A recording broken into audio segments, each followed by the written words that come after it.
Cette région, aux confins de l'Angleterre et du Pays de Galles, a été le théâtre de nombreuses batailles au cours des siècles, et les histoires de fantômes ne se comptent plus.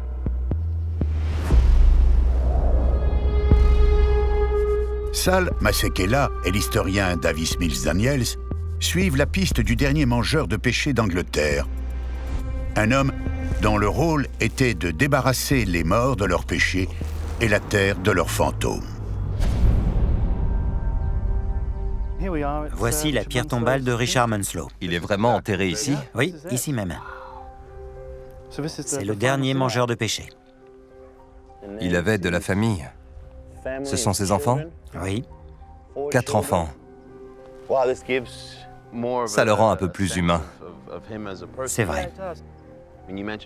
Comme vous l'avez dit tout à l'heure, c'était des gens pauvres qui se lançaient dans cette pratique, plus par nécessité que par choix.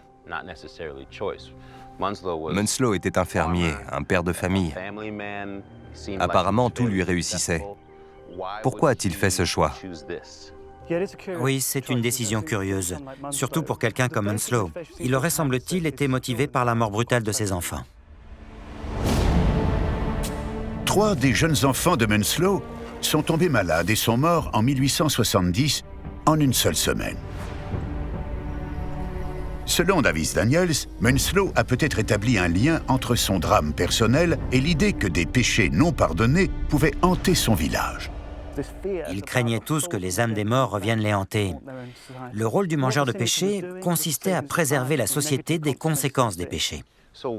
Et alors même qu'ils sont considérés comme des parias par leur communauté, on leur accorde un certain mérite.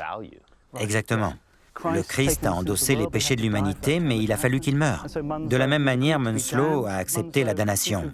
C'était de sa part un geste d'amour sacrificiel.